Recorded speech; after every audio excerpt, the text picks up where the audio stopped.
Hello guys and welcome back to my YouTube video. तो कैसे हैं आप सभी लोग। सो गाइस, ये वीडियो है रिगार्डिंग कि मेरे एग्ज़ाम्स कैसे गए मई 2024 के। तो मेरा जो पहला एग्ज़ाम था वो था एडवांस अकाउंटिंग का। सो एडवांस अकाउंटिंग का paper according to my POV it was an average. ना ही वो ज़्यादा मुश्किल था ना ही वो ज़्यादा आसान था, ठीक है ना। तो मेरे हिसाब से जो पेपर था वो बहुत ज़्यादा एवरेज था। उन्होंने हर एक क्वेश्चन के अंदर ना एक एक पॉइंट ऐसा डाल रखा था जिससे हम लोग कंफ्यूज हो सकते हैं। नॉट इवन दैट, पेपर बहुत ज़्यादा लेंदी था। मेरे हिसाब से वो पेपर 3 घंटे का था ही नहीं, वो 4 घंटे का होना चाहिए था। और उसके अंदर एमसीक्यूज़ की वजह से, क्योंकि आपको पता ही है कि एमसीक्यूज़ ऐसे लोग बोलते हैं कि बहुत इजी होते हैं, बट एक्चुअली ना प्रैक्टिकल बेसिस के ऊपर हर एक क्वेश्चन को रीड करना, फिर उसका प्रैक्टिकल बेसिस के ऊपर उसको अप्लाई करके फिर आंसर निकालना तो बहुत लंबा प्रोसेस हो जाता है। तो ऐसा नहीं है कि एकदम पढ़ते ही आपको पता चल जाता है हाँ भाई ये है, ये उसको सॉल्व करके देखने में बहुत बहुत ज़्यादा मतलब दिमाग ख़राब होता है। और फिर से कभी कभार आंसर्स मैच भी नहीं करते हैं। तो इसकी वजह से ना मेरा 10 मार्क्स का छूट गया।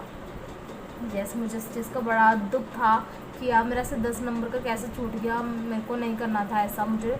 और मैंने अपनी शुरू से स्पीड बहुत तेज़ रख रखी थी, बट पता नहीं कैसे बट छूट गया यार।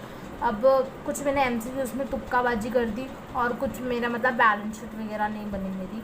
तो ऐसे हुआ था, मतलब पूरे क्वेश्चन नहीं छूटा था, बट ये कि कुछ में से ना ऐसे करके मैंने जब कैलकुलेट कर रही थी तो उसमें मुझे पता चला कि यस कि मेरा 10 नंबर का छूट गया है ना। उसके बाद लॉ था। लॉ मेरे एग्जामिशन थी मेरी, तो इसलिए मैंने लॉ का पेपर नहीं दिया था। बाकी बच्चे कह रहे थे कि लॉ का पेपर भी थोड़ा एवरेज ही आया था, बहुत इजी नहीं था और बुक में से चीज़ें पूछी गई थी, ठीक है। देन उसके बाद हम बात करते हैं टैक्सेशन का। सो टैक्स का पेपर यार पहली बार, मतलब कि मैंने इससे पहले टैक्सेशन के 2 बार पेपर और दे चुकी हूँ। मेरे को पहला वाला जब मैंने दिया सबसे फर्स्ट टाइम पे, तब तो मुझे बहुत मुश्किल लगा था।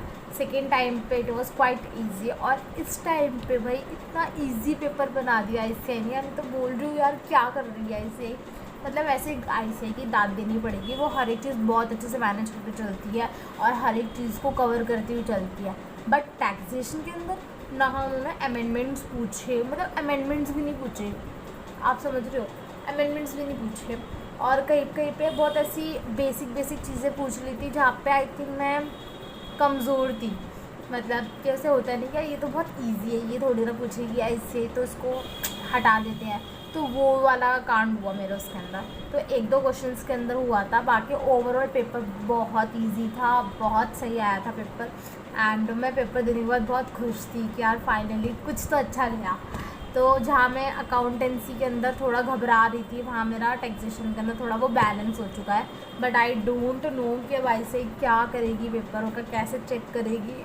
कभी कभार ऐसा हो सकता है कि अगर पेपर इजी दे दे तो चेकिंग मुश्किल कर सकती है, तो इसलिए हम कुछ कह नहीं सकते। मेरे हिसाब से मेरे पेपर ठीक गए हैं ऐसा मैं बोलूँगी, ठीक है। और बहुत अच्छे गए हैं ये तो मैं बोल नहीं सकती, क्योंकि कुछ उल्टा ना हो जाए, समझ रहे हो। तो यस, तो this is all about this video. तो ये था मेरा रिव्यू। पेपर एवरेज थे, ठीक आए थे, सब चीज़ कवर कर दी थी। एमसीक्यूज़ हो टैक्सेशन के जो एमसीक्यूज़ थे वो भी ठीक ठाक आए थे, मतलब बहुत मुश्किल भी नहीं आए थे। बट यही है कि टाइम मैनेजमेंट नहीं हो पाता, इतना ज़्यादा लेंथी हो जाता है, चीज़ें आप हैंडल नहीं कर पाते हो, माइंड प्रेशर अलग होता है, तो उसकी वजह से थोड़ा हो सकती है दिक्कत। So that's it for this video. I hope you like it. और आप लोगों के कैसे गए एग्ज़ाम्स आप मुझे कमेंट सेक्शन में बताना। एंड इस वीडियो को लाइक कर देना, चैनल को सब्सक्राइब कर देना, ठीक है। सो बाय।